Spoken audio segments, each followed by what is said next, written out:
If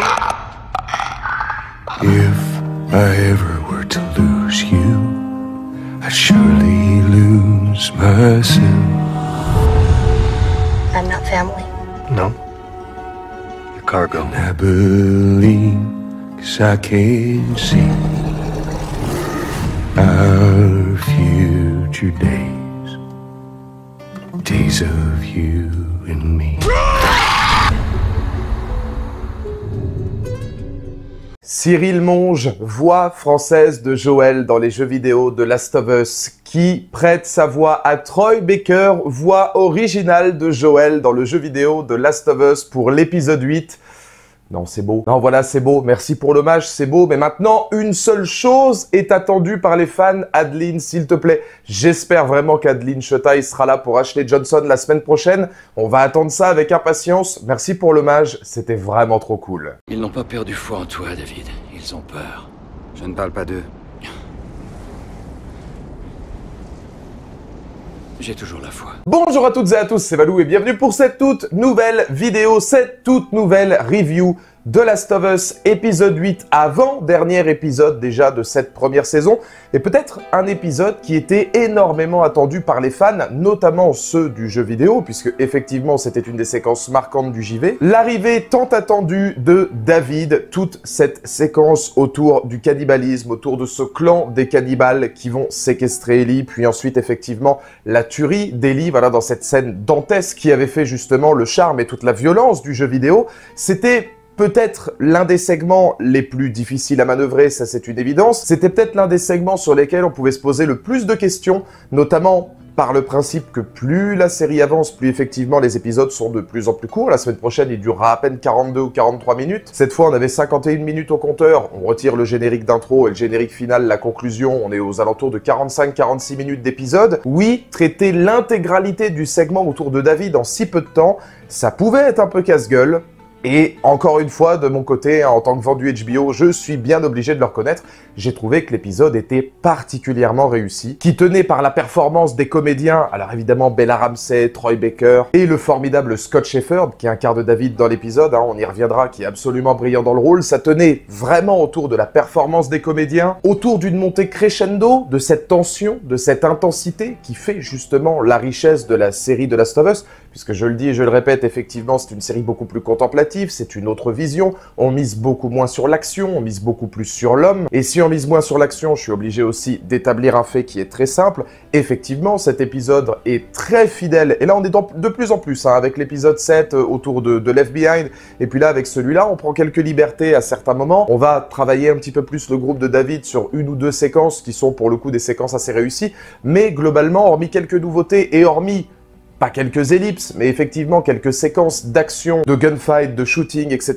qui sont carrément passées sous silence au profit justement de l'être humain. On reste dans une adaptation qui est vraiment très fidèle et très maîtrisée de ce qu'avait fait le jeu vidéo. Et c'est cette montée de l'intensité justement qui va apporter 10 minutes finales absolument extraordinaires. Où là j'attends encore qu'on me dise que Bella Ramsey n'est pas une bonne actrice, parce que sur les 3 ou 4 dernières minutes qu'elle est capable d'apporter, que ce soit dans l'émotion, que ce soit dans ce cœur violent justement que David va déceler et qu'elle va montrer par la suite, voilà, enfin c'est vraiment un passage à tabac, une boucherie absolument phénoménale qui va se passer à la fin, à l'instar du jeu vidéo, et puis même dans l'émotion à la fin où on va retravailler un petit peu la structure autour de l'arrivée de Joel et du retour de Joel. J'ai trouvé qu'effectivement ces 10 minutes étaient absolument masterclass, mais à 2-3 détails près, on y reviendra effectivement, et à un constat qui est assez simple, et on va y revenir dans cette vidéo et dans cette étude. Oui, les épisodes sont trop courts, et encore une fois j'ai l'impression qu'il manquait, allez, un petit quart d'heure, 20 minutes, et c'est, je pense, la grande critique, la grande parenthèse qu'on pourra faire à la série de Last of Us.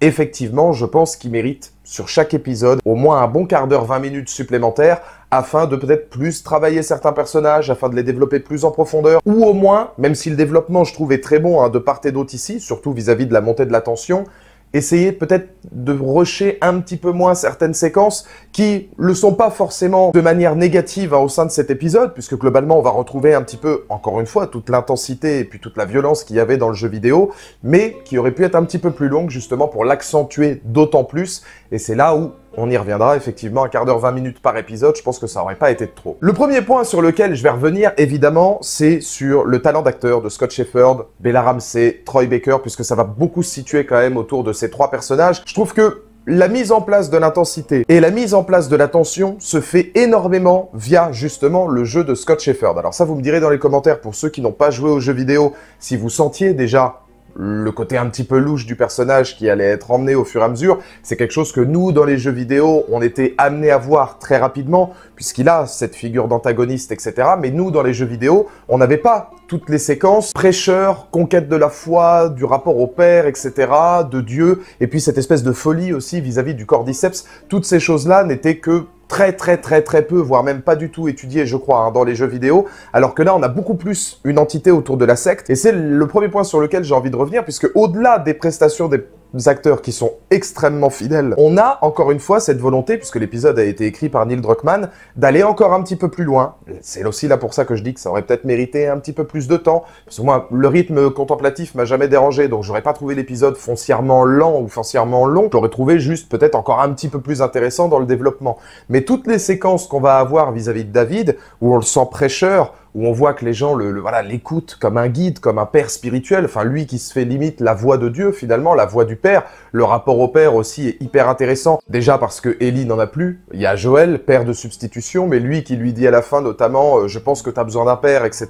Je trouve que par rapport à l'idéologie d'Ellie qui est en recherche constante finalement du père et qui en retrouve un par concours de circonstances avec Joël, moi je trouvais ça plutôt rigolo. Encore plus quand il devient complètement fou avec sa tête de cinglé là et son rapport au viol, où là c'est hyper sombre, on peut même se demander si c'est pas un mec qui cherche à ce qu'on ait encore plus une foi aveugle en lui plutôt qu'en Dieu lui-même par moment. Et toutes ces séquences-là, et justement toute l'horreur du personnage de David, toute la folie du personnage de David, notamment aussi avec le cordyceps, où on dirait qu'il a une espèce de fascination pour le cordyceps, où il va nous dire à maintes reprises « Mais tu te rends compte, en fait le cordyceps il aime, il est là pour aider, il est violent que si nécessaire ». Enfin, il a perdu toute conscience des choses. Ça amène de la folie supplémentaire qu'il n'y a pas dans les jeux vidéo, que j'ai trouvé très intéressante, parce qu'on ramène à l'infection, on ramène à l'apocalypse, sans avoir besoin d'infecter, sans avoir besoin d'action à outrance, etc. Encore une fois, je le dis, hein, mais l'infecter n'est pas le propos de base du jeu vidéo de Last of Us. Le propos principal du jeu vidéo de Last of Us, c'est le rapport humain. Donc là, on est littéralement dedans. Et c'est pas parce que dans cet épisode, on va retirer de l'action, notamment avec des infectés, que ça pose problème. Mais amener la folie du cordyceps par David, ça, c'était plutôt brillant et vraiment très intéressant. Au-delà de ce rapport à la foi et au cordyceps, il y a une autre scène qui m'a marqué dans sa réal. Et là, peut-être que les non-joueurs ont commencé à se poser des questions. Mais c'est la scène où ils vont tous se retrouver et ils vont tous commencer à manger. Et au niveau de la mise en scène, de la photo et du travail du son aussi, du sound design, etc.,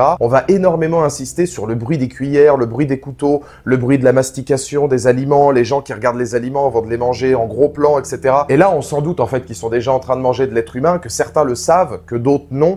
Et je trouve que ça aussi, ça apporte de la violence. Ça aussi, ça apporte dans le non-dit quelque chose de très glauque, parce que nous, en tant que joueurs du JV, on le sait, effectivement, qu'ils sont en train de manger de la nourriture humaine, et c'est vachement sordide. Le regard, le rictus de David, etc. On mise sur le son, on mise sur l'ambiance. Ah, il vient de gifler une petite en même temps. Enfin voilà, il y a tout ce côté en même temps sec, très prêcheur, en mode mangez ce que je vous donne, etc. Écoutez-moi, parole divine qui vient s'embriquer dans l'épisode. Et j'ai trouvé que c'était très bien amené. Voilà, c'était une petite scène ici, une petite scène d'introduction, quelques dialogues vis-à-vis des protagonistes, notamment Troy Baker qui est le James, le bras droit justement de David, où ils vont pouvoir discuter les uns avec les autres. Et ça apporte vraiment à cette communauté où il n'y a pas besoin d'en faire des tonnes. Finalement, cette communauté-là, effectivement, moi j'aurais aimé un quart d'heure de plus, mais je la trouve bien plus profonde et bien plus travaillée et plus impactante que la communauté qu'on avait eue avec Henry et Sam, par exemple, alors que eux avaient eu droit à 2 épisodes. Alors, est-ce que ça aurait été mieux d'avoir 2 épisodes avec David? Peut-être, au détriment de la conquête et du groupe d'Henry et Sam, mais pour le coup, effectivement, je trouvais que c'était pas mal. Et c'est pas mal aussi dans la relation qu'il va avoir avec Ellie, notamment au mot près, au dialogue près, à la séquence près, quand elle est en cellule, quand elle va justement se cacher, et puis qu'on retrouve exactement les mêmes plans du jeu vidéo, là où la photographie est magnifique, quand ils sont dans cette espèce de chalet complètement en flammes, etc., et où tu retrouves le Ellie, enfin il est en train de la chercher de la même manière, c'est filmé exactement de la même manière que dans le jeu vidéo. Ah là, il y a des rapprochements qui sont très forts, notamment vis-à-vis des dialogues aussi,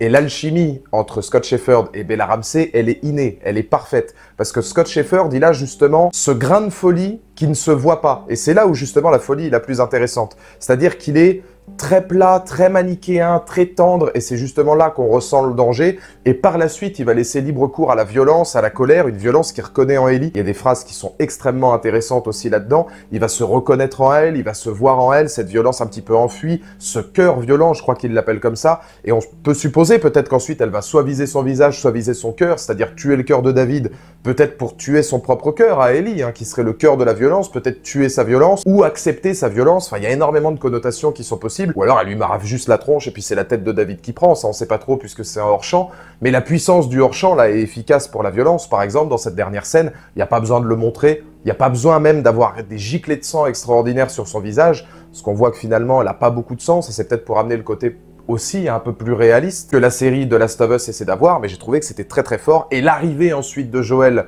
qui sera plus l'impact émotionnel, c'est-à-dire la soupape, vraiment pour la calmer, etc. Là où je crois dans les jeux vidéo, il a une place beaucoup plus importante. Pareil, là, il va pas faire un massacre, Joel, pour arriver jusque là-bas. On va miser sur le réalisme, beaucoup plus sur l'humain. C'est pas des choses qui m'ont dérangé. J'ai trouvé que l'harmonie, en fait, de tout l'épisode était très très fort. Avec mention spéciale à la dernière scène de l'épisode où le Mapus de Joel m'a pris en plein cœur. C'était ô combien émouvant de les voir enfin ensemble comme ça. Là où effectivement, il y aurait peut-être 2-3 petits détails à régler, 2-3 petits points noirs, je trouve que c'est vraiment par rapport à la durée de l'épisode, où il aurait fallu, effectivement, comme je le dis, plus de temps pour développer certaines choses, mais aussi pour avoir cette sensation que certaines scènes ne sont pas forcément rushées. Alors, je dis pas ça de manière négative, parce que là, on n'est pas dans un rush bête et méchant où tout arrive beaucoup trop vite, mais il y a certaines séquences, j'en considère 2 vraiment particulières, notamment celle de l'interrogatoire de Joel, où il va passer à tabac 2 personnes, etc., où là, c'est pareil, c'est filmé comme dans le jeu, puis l'autre, il va finir par le buter en disant « Non, mais j'ai même pas besoin, en fait, de te poser des questions ». C'est vrai que cette scène-là, elle est intense, elle est assez violente, l'acting il est bon, elle aurait mérité d'être un peu plus longue. L'effet de mise en scène, si ça avait été plus long, aurait été encore plus impactant, pas forcément avec un gros plan sur le couteau là, qui retourne la clavicule, etc. Même si bon, ça aurait pu accorder de la violence physique, d'accord, mais peut-être un petit peu plus dans la violence, tout simplement, de la durée. Voilà, pour qu'on ressente encore plus la douleur des personnages, pour qu'on ressente encore un petit peu plus le danger. Et au final, ça vient peut-être tout simplement du montage. Il est très dynamique et expéditif, là où on aurait pu un peu plus appuyer sur la haine par la lenteur. Et puis c'est vrai que toute la séquence finale est très rapide. Alors elle est magnifique, les 10 dernières minutes sont vraiment exceptionnelles à partir du moment où Ellie est en cellule jusqu'au final de l'épisode. Le rythme est très bon, on n'a pas le temps de respirer, c'est super, mais 1 ou 2 minutes supplémentaires par quelques scènes, voire même quelques plans par moment, pour accentuer encore plus cette tension qui est déjà géniale. Moi, j'aurais pas craché dessus, effectivement. Et dans les commentaires ci-dessous, n'hésitez pas à me donner votre point de vue. Mais c'est vrai que voilà, ça aurait peut-être encore plus manœuvrer cette harmonie qui était déjà excellente dans l'épisode, mais qui est peut-être un petit peu court par rapport à ce qu'on essaie d'apporter. Peut-être aussi sur 1 ou 2 séquences qu'on aurait pu avoir avec David et son groupe supplémentaire, ça m'aurait pas dérangé non plus. Mais pas forcément miser sur l'action, beaucoup plus miser sur l'homme, l'être humain, etc. Parce que je vous le dis, pour moi, l'action n'est pas forcément nécessaire. De l'action, il y en a à la fin, de la violence, il y en a à la fin. Cette montée crescendo, c'est un peu comme l'épisode 5. Si on avait eu de l'action toutes les 20 minutes, et l'action finale et le dénouement final auraient eu beaucoup moins de saveur. Donc là, on fait monter un petit peu le stress et on fait monter un petit peu cette violence pour arriver au climax final qui est très réussi, qui est vraiment masterclass. Et puis d'un point de vue de réalisation, de mise en scène, de photos, de musicalité un petit peu ambiante qu'il va y avoir lors de cette séquence-là, c'est vraiment très fort. Bella Ramsey, son visage, l'attitude, le côté terrifié qu'elle va avoir dans les bras de Joel aussi, etc. Elle est merveilleuse. Elle est merveilleuse. Et elle l'était déjà dans la cage, etc. Ou quand elle va caresser les mains de David. Enfin, on sent vraiment qu'il y a entre les deux quelque chose de très fort dans ce mind game, dans ce jeu psychologique qui se donne, pour qu'au final, ensuite, elle lui dise « Vas-y, tu sais quoi, moi c'est Ellie, et t'inquiète pas, enfin, voilà, je suis infecté. » Enfin, tu reprends énormément de segments et tu reprends énormément de dialogues qu'il y avait déjà dans le JV, pour les rebasculer sur une force comme ça d'acting, c'est très fort. En tout cas, comme je le disais dans les commentaires, n'hésitez pas à me donner votre point de vue. La semaine prochaine, épisode final, épisode 9, on arrivera donc au printemps. 43 minutes pour toutes les séquences finales. Ça va être costaud, j'ai hâte et en même temps, après, je me dis, putain, Last of Us est fini, ça va être méga chiant. Mais vivement, je veux les girafes. Je veux les girafes, donnez-moi les girafes. Jeune âge, on apprend la consommation. On rend flou la limite entre avoir et être. Bien avant d'en maîtriser la conjugaison, on complique ce que fera voir le maître. Puis quand celui-ci met en place des bases, expande et en démol, pose leur...